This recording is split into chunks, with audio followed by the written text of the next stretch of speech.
Show recording begins right now.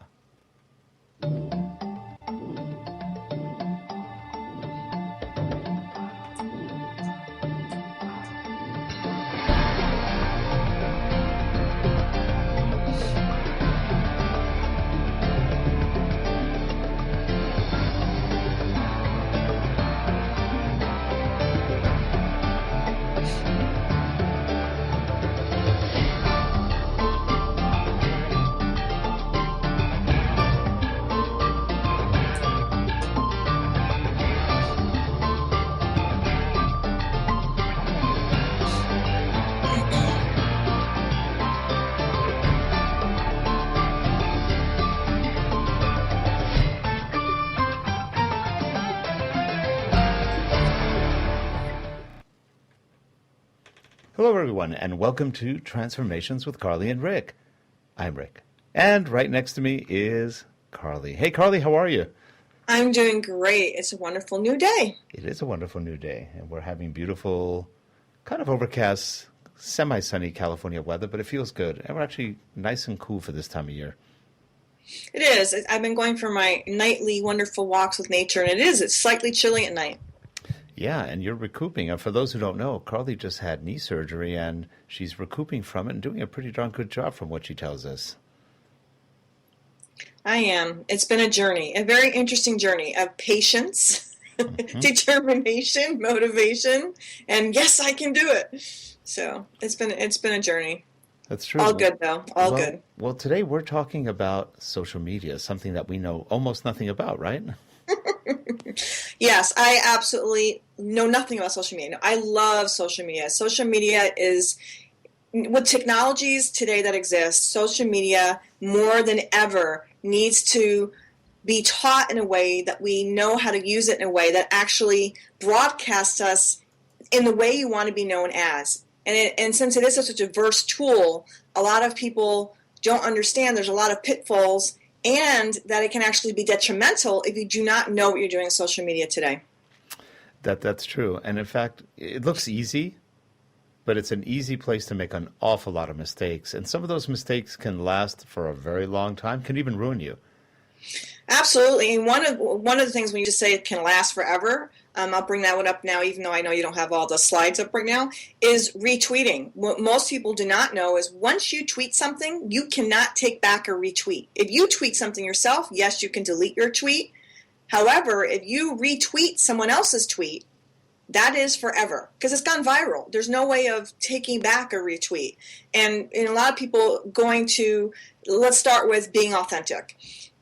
If you're not authentic, and this is the funny part, this is what people do not get about social media. Social media is literally not just social media. It's who you are at home, going to who you are at the office, to who you are across all your platforms, and especially, let's say you're a speaker, an author, a mentor that teaches, and you're doing webinars and all these different things.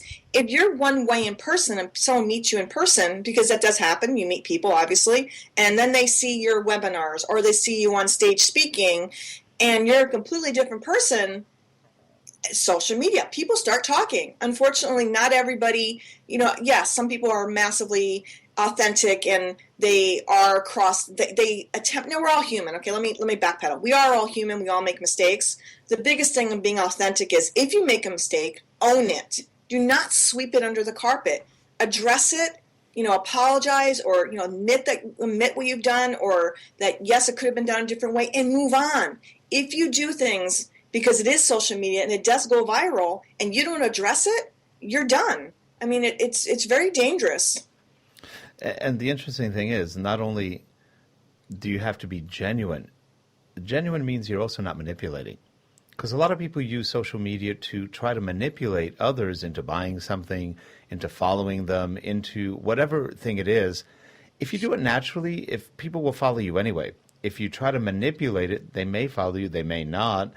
Chances are you're going to get blocked by services because nobody wants you. So that's another thing people forget, that people can easily block you out. And yeah, you can change your ID 350 times, but they'll figure out real quickly who you are. And it's just not a good thing to do. So manipulation is another thing you really don't want to do. when you're in that kind of social media environment, whatever, whether it's Facebook, whether it's MySpace, whether it's Twitter, you've just got to be careful with stuff like that. And and the other thing is, not only will it not go away, people won't forget. It's amazing what they'll remember. No, we never forget. We have minds like elephants, as the old saying goes. It's really, really true. It's like the old saying where they teach on stage half the time is don't think of the pink elephant, right? Mm-hmm. And you immediately have an image of a pink elephant in your mind. And it's the same thing on social media. And most people don't know that I have a background in online reputation management, which goes back further because I've done a lot of private investigative work. And so my job would be, when I work with companies, is to actually do some due diligence on their new hires.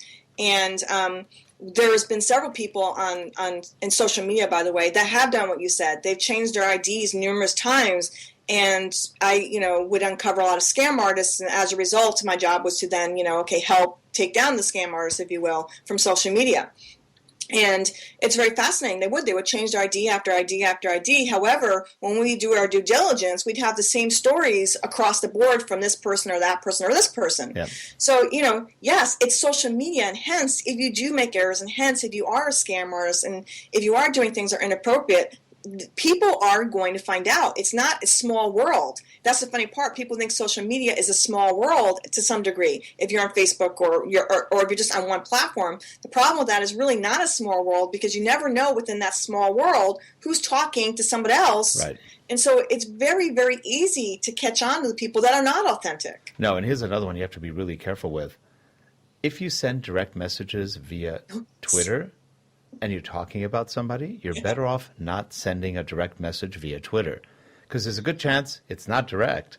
Yes. People make that mistake all the time. They send something private out to the world, and then they go, oh my God, what do I do? What do I do? And of course, by then it's too late, because by the time they react, they may bring back some of it by deleting it, but they may not get all of it. It's amazing how fast people get these things.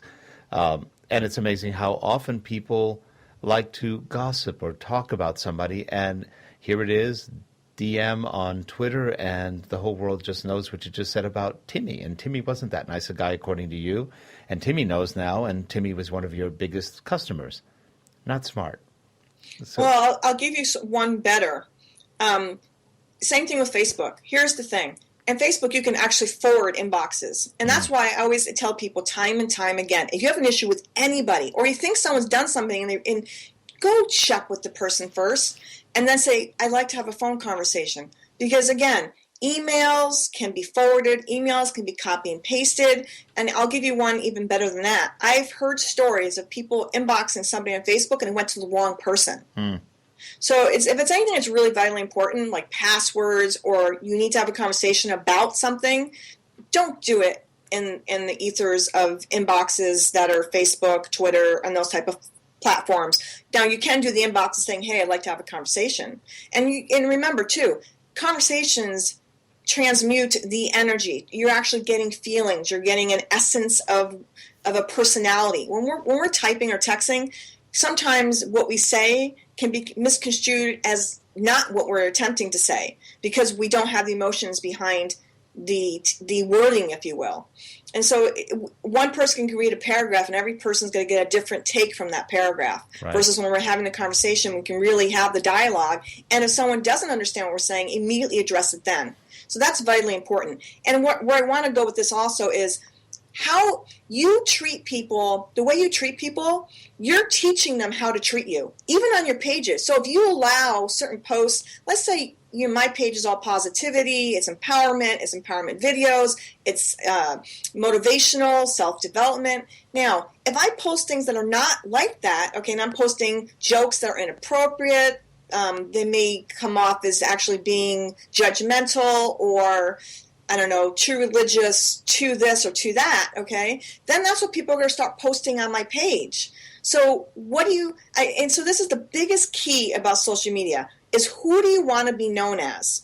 What do you want people to, if they know that if they Google Alyssa Thorne, or if they go to my Facebook page, they already know what they're going to see, because I've consistently, day after day after day, post those types of things.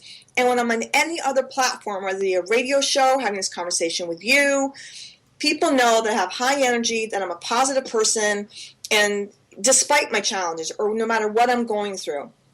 So you need to show that through your consistency in what you're writing, what you're speaking, what you're posting.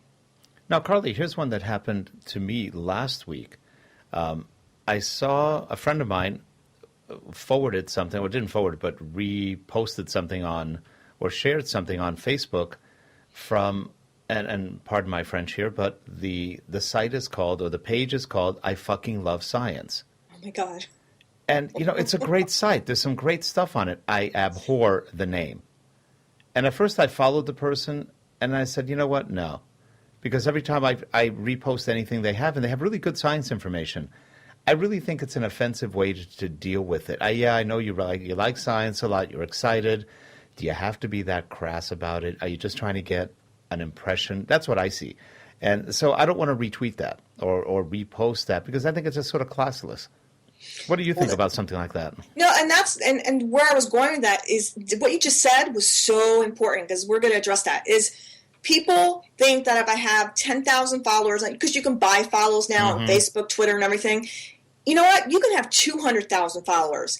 If those followers are, like you said, have language that you might find offensive or others are going to find offensive, what is the point?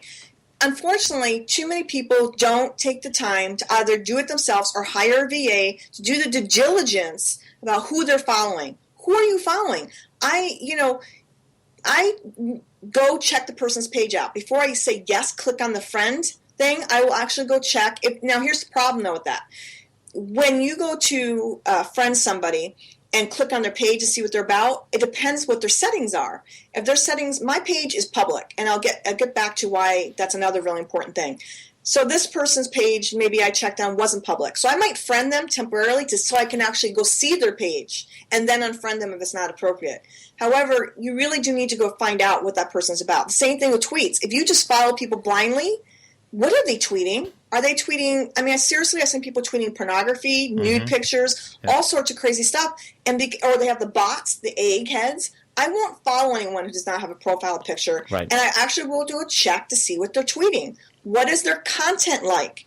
And a lot of people just go, well, I'm just going to go follow 10,000 people. I'm going to go pay a service. Right. Well, I got news for you. Half of those companies, it's people that don't even know they're on a list, and they've hacked into accounts and gotten all those people's names. And we did an experiment with a group in Facebook.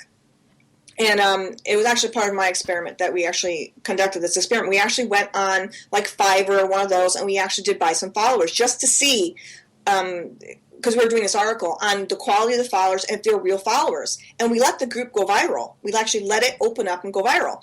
And sure as within days, we were starting to get posts within the group. Screw you. Who are you to add me to this group? I don't even know what this group is about. And it was, again, a population that did not speak English. It was from a foreign country, and they do this a lot. So they're not always going to be, again, they're not going to be quality people. So, and here's the thing, getting to that, ROI or bottom line, okay, return on investment.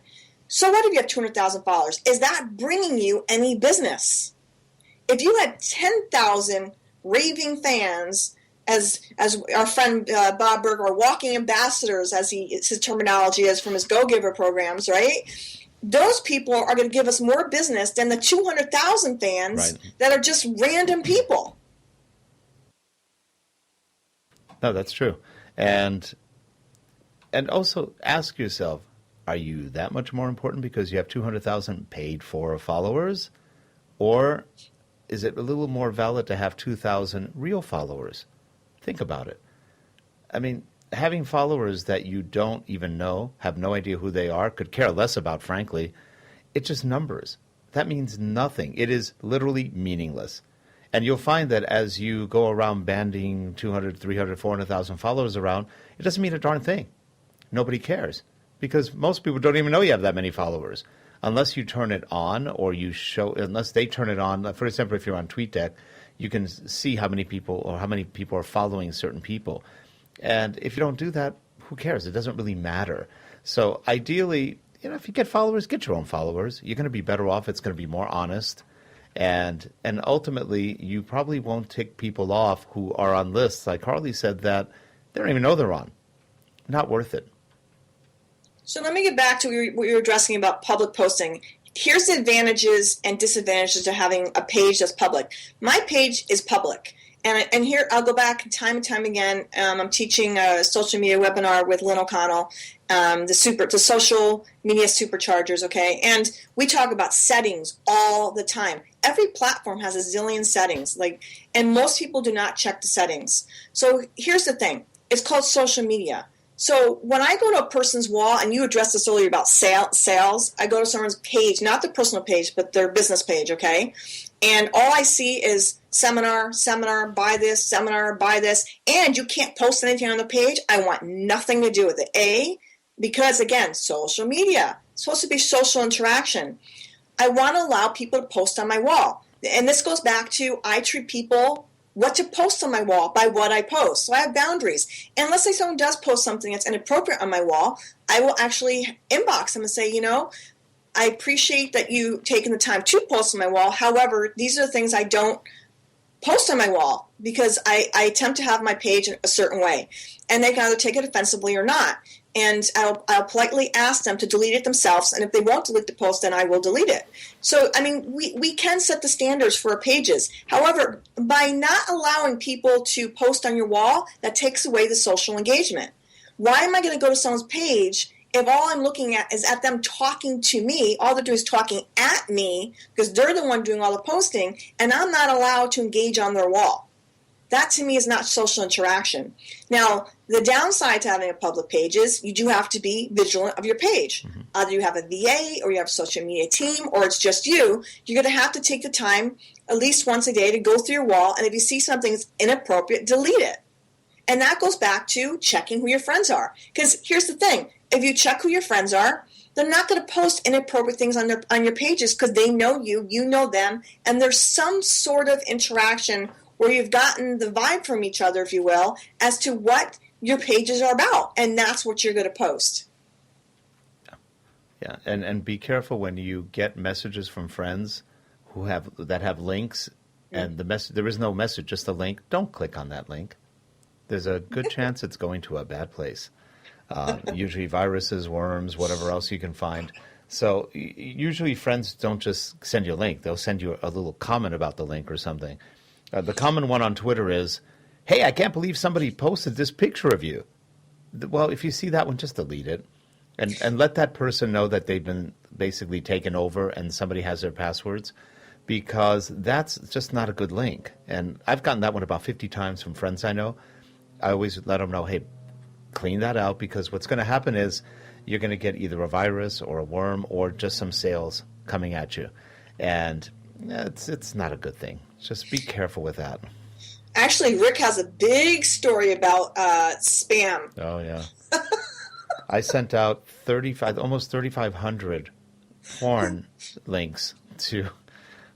I opened up... This is a PG-rated show. This is PG-rated, yes. But no, literally, I opened... This is probably about 12 years ago. It's a long time ago. And I opened an email from... He was the Lexus car salesman that we had worked with for a while. He was a really nice guy. We knew him. And he goes, hey, Rick, this is really funny. And I go, he's never really sent me an email. This must be funny. And I said, well, no. Oh, maybe he probably did send it. So, I had enough brains to say, no, I'm not going to do this. And I did it anyway. So that's how stupid I was. So I clicked on it, and it immediately took me to a porn page. I started getting out of it when I heard my literally within a second, my hard drive went, woo, and I went, and I didn't know what it did. Within about a minute, everybody's coming into my office saying, hey, you just sent me porn links. Oh, God. That wasn't it. It went through my Outlook, my Exchange contacts, and sent 3,500 customers and prospects the same porn links. That was a virus that hit everybody in the U.S. literally in less than 12 hours. And we got hit, a ton of people corporations got hit, servers went down, all because it was this is early days, 12 to 14 years ago, when people were still kind of new. That was probably around 2000, maybe 2000, 1999. It was still new. The internet was still new, and people weren't that aware of what to do. To this day, people will still open things that they don't really know what they are or who they're from or why there's no message on it. be very careful with whatever links you get. A lot of firewalls will block those out nowadays, but not necessarily. And before you know it, you're sending out a lot of... It took me literally 2 days to call a lot of customers and apologize for what they got. And by the way, they all sent it to other people they knew. So it was just, why would Rick send me this? It must be good. So they all open it. Yeah, you got to be real careful with what you open, because you just don't know. There's a lot of fraud out there. There's a lot of people who deliberately do these things to the minute you log in, or they'll say it's from your bank. It looks legitimate. Call your bank. Don't answer it, because before you know it, you're in trouble. Or the old scam of, this person's dying, I need help, or this person's dying and I inherited all this money, I need your bank account information. I mean, seriously, common sense, people. Common sense. I got one the other day. Some Polish filmmaker followed me, and he said on his, he had one of those autoresponders that when you follow. So I followed him back because it looked interesting, sort of. And his autoresponder said, "You don't really want to watch my experimental film." And he had a link. Thank you. Heads up, I won't watch it. Never heard back from him. Perfect. Never heard back from him. But the thing is, if you really want somebody to watch it, so of course everybody, when they see that, will have to watch it, because you're right, I don't want to watch it, but now I want to know what's there. Don't. And I have no idea what was there. I never actually watched it, because that looked like two leading a line. It might be actually his film. It could be spam. I didn't want to go there. Well, and that's the thing about when we're posting. Let's say I always tell people, never have your Twitter feed go to your Facebook page. It looks obnoxious. All you see is hashtags and to this person, that person. Now, however, I do have my Facebook go to my Twitter. Now, here's the thing with that, though. If you're going to have your Facebook go to Twitter, if you don't have a good one-liner, let's say I'm posting a picture of teamwork, you have to have that one-liner that says something about teamwork, because that way people aren't just getting a link that says it'll just have a Facebook link with nothing. When you post on Facebook, don't just if I share something from your page, Rick, I need to put then a liner of some kind. If you're just forwarding from people's page, or not forwarding, but sharing, I'm sharing from Rick's page to my page, and you share from Carly's page to Rick's page, and you don't put some sort of one-liner on top of that post, all people are going to get is literally on Twitter is a link to a Facebook pic. That's it. Right. Or a Facebook post. Yep. Which why do I want to see a stream of links on Twitter? That is equally as obnoxious as being on a Facebook page and all I see is Twitter feed. Well, no, that's a good point. I just learned something, because a couple of times I have shared, for example, one of your pictures. The picture is self-explanatory, so I don't say anything. I never even thought that was going to Twitter. Yeah, and because, a lot of people, like you said, post liners, because, like, for mine, as you know, all my pictures usually have, like you said, are self-explanatory because I have words in them. They're called pic quotes. However, the problem with that is if I share it to someone else's page, or if I have my Facebook going to my Twitter feed, they're not going to know what it's about, because they're just going to see a link to a Facebook post. They have no clue what it's about.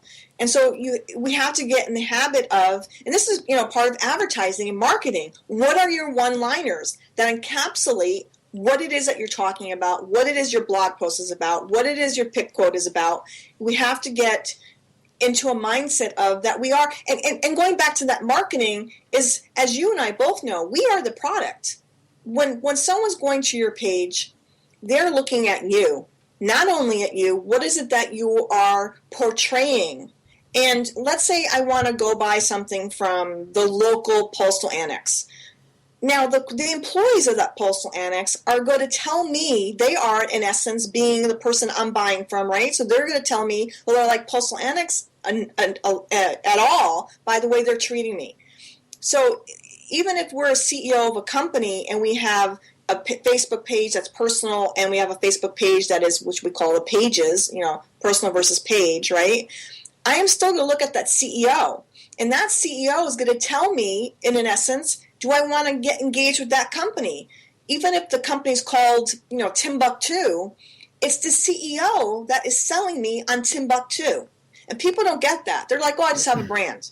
Yep. So it doesn't matter who I am. Well, wrong. Because if you're the CEO or you're the vice president or you're someone at all in a meaningful position of a company, you are in essence the product that people are buying. Sure. Because they're seeing that you're setting a standard. It's like how we do anything is how we do everything.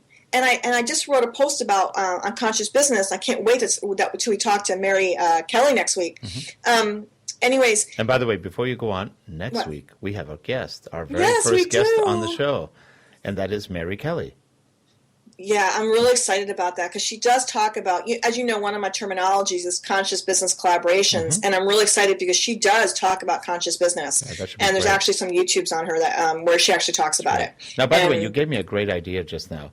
Whenever I see one of your posts, I'm just going to say one-liners like, cool, gotta see, must see, great, wonderful. Oh, Lord. I'm just a little more elaborate than that, please. I'm just kidding. Well, now that I know that I'm sending out just links to Twitter, I just didn't know that. Yeah, it's kind of. Oh, you mean you're sending out links to Facebook, actually? Because they're going to Twitter. Yeah, from Facebook to Twitter without realizing it. Yeah. So yeah, I'm really excited about Mary Kelly coming on. I really am. I'm actually looking forward to our shows evolving where it's just you and I on certain topics, and then every maybe couple shows we have a really awesome guest. Sure, that'll be fun. I'm really looking forward to that. So getting back to conscious business now that you've totally thrown my I know. By the way, I always tell Carly, her and I went to to different schools together. It was just really fun. So I'm sorry. Go ahead.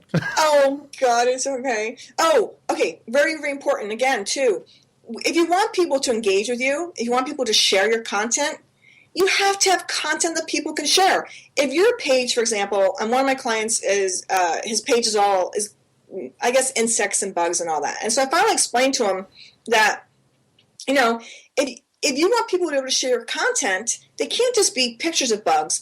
You kind of have to create pick quotes where, for example, a team of ants, teamwork, okay? Because people love to share motivational quotes, right? But if I go to a page and let's say someone's page is let's say a cleaning service, and all I see is cleaning ads or pictures of cleaning products or whatever, I'm not going to want to share any of that content. You have to get creative enough to create pick quotes of some kind that sort of does revolve around what you do that people can share.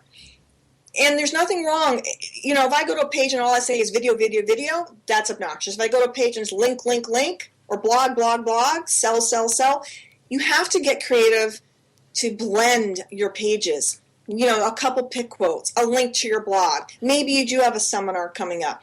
You have to make sure that you get that people are coming to your page, yes, for you. However, also you want them to share your content, and nobody wants their walls looking like here's the blog, here's the seminar. Right. They're caring about their pages too. So make sure you get creative enough to create quotes or pick quotes or something that they can share that is not just something that they're selling, or it's not the next video. You know what I'm saying? You have to get creative. Now, there is one type I see on Twitter a lot, which is they have sort of interesting content, but then you realize that every single content link is an affiliate program that they're in. Every single thing. So it's really just a sales operation. It is. And that's a balance. I mean, Here's the thing. Either people love MLM, multi-level marketing, or they hate it. Right. And it's the same thing with affiliate marketing. You either love it or you hate it. And again, that goes to how, if there are people who make a living through MLMs, massive amounts of living. And there are people that do it through affiliates, programs here's the thing. If you're going to be an affiliate to something, make sure it's something that you truly have done. You've actually done the program or the product or whatever, and you really stand behind it. I won't be an affiliate to anything or give my name to anything unless I absolutely 100% believe in it, and I myself am either using the product, okay, or I've actually taken the course and I'm absolutely, bar none crazy about it. As you know, I talk about Bob Berg a lot, and that is because I truly, and you do too, I massively believe in the Go-Giver book. Right. Even though it is a parable, I get how important it is to open people's minds. It's like the Pandora's box. Mm-hmm. It is a fable, yet it has some very valuable tools to open your mind to get that when we give, if we don't have the unconscious story of, well, I gave Rick that, now Rick owes me this, the end result is you are going to get back in some way, whether it be monetary. And here's the thing what people don't get about the giving principle. It's everything in our lives. It crosses all bridges. It goes into relationships. It goes into money. It goes into business. It goes into everything that we do. What we give out in some shape or form does come back. and you teach people, and in essence, how to give back to you by being who you are, what you do, what you stand for, what your values are, and what your beliefs are. And that goes, that seriously ties back to social media, because how we portray all that in social media is what we're going to get back. Yeah, think of it as value-based social media. You're Exactly. trying to issue, or you're trying to represent your values, who you are, what you believe in, and that's going to reflect in the people you know, the people you like, the people you follow or that follow you. And I have no problem blocking people. I block a lot of people because it's just garbage what they're putting out there. And I don't want that in my inbox or my tweets or whatever else. And there's a lot of spammers and there's a lot of just BS out there. So I have no problem. Just block them, report them as spam, whatever. I don't think anything ever happens. They show up the next day with a different ID. But oh well. It's an exercise in futility sometimes. But, and a lot of people say, oh, wow, I've got 1,000 followers. Yeah, but 400 are porn stars. Is that really what you want? Maybe. But, that's what you get. There's so many followers. I think right now, if I hadn't deleted all the followers I've deleted throughout the years, I probably have about 5,000 I have close to 2,000. So 3,000 were probably just junk. I have no problem deleting them because having fake followers is not having followers. No, it's not. I do want to address something that you brought up, blocking. Okay? Facebook also has a blocking, marker. No, I don't use blocking unless it's really important.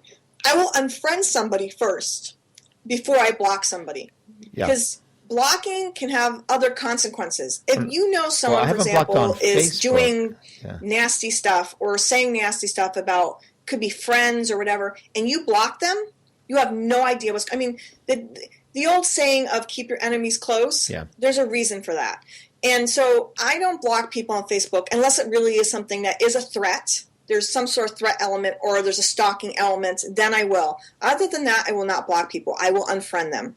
Now, getting to Twitter, it's a little bit different, and that's why I brought it up. So when you say blocking, I wanted to address... Right, I was talking about platforms. Twitter. Yeah, I was talking about Twitter. Exactly. Now, on Twitter, I will block more than I would on Facebook because, like you said, I will block the spammers because, and they don't give you the kind of options. You can unfollow. Right. However, again, if you don't block them, even if I unfollow them, it can create some problems. So yes, on Twitter, I would say if they're spam, I would definitely do. You have that little thing where it says not only report as spam, but then when you hit the button that says report as spam, it'll give you the option of also blocking them from your feed. So in that case, I agree with you. On Twitter, yes, block spam. On Facebook, don't use block as a tool just to block people. Unfriend them. Yep.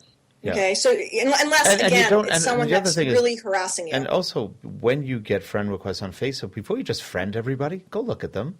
Look at who they are. Half the time, they're just people who don't even know who you are. I don't even know why some people try to become friends because they have no idea who you are. And I suspect that a lot of times Facebook is finding people that are related to people you know and then giving you those names as an option to either follow them or they send you requests and there's no mutual friends, there's nothing. And you look at their profile, they're not even close to anything you're interested in. You don't have to, you can just ignore it. You don't have to block them, you just ignore it. Because then they won't be your there's friends. Another little caveat to what you just said, though. Okay, now I agree. If someone asks my friendship, if they have a lot of mutual friends, I will go check out their page. If it's just one, maybe not so much. But here's the thing with what you were just saying about the friending. Okay, if there's options like, do you know this person outside of Facebook? Do not hit no. If you do that, you actually, I can't explain this, but you can kind of get penalized a little bit with edge rank. Just hit ignore or not now. Do not say, I do not know this person outside of Facebook. Okay. Just hit ignore. There's all these kind of little weird things going on Facebook right now with that in terms of edge rank. And if you do certain things, it can kind of, it's, for example, well, most people don't get either. Okay. Why people go on their pages with all those automation programs and they'll just post like 20 pictures at once? People are going to unfollow you. They're going to take you out of their list feeds and all this. Automation has its place. Most companies, a big company is going to have a social media team. They're going to have a social media budget. If you're a small person, small person isn't, what I'm saying, a small company or an entity that's a sole entrepreneur or what have you, get a VA, get a virtual assistant, let them help you with social media, because automation, again, is not social media. That's not engagement. It's not interaction. I know some really, really famous speakers that they have a social media team handle certain things in terms of their marketing. However, when it comes to their tweets, they're tweeting their own tweets. They're also answering they're also answering if they see it's a regular fan or someone, they'll actually respond. Yeah. Now, and the same thing on Facebook. And that's what I mean by being authentic. The truly authentic speakers or people that are famous, they are doing their own Facebook pages. They are actually posting their own stuff. Right. Now, a virtual assistant can help. You can say, okay, if these particular here's my A-list. That A-list you hand over to me and I will respond to them.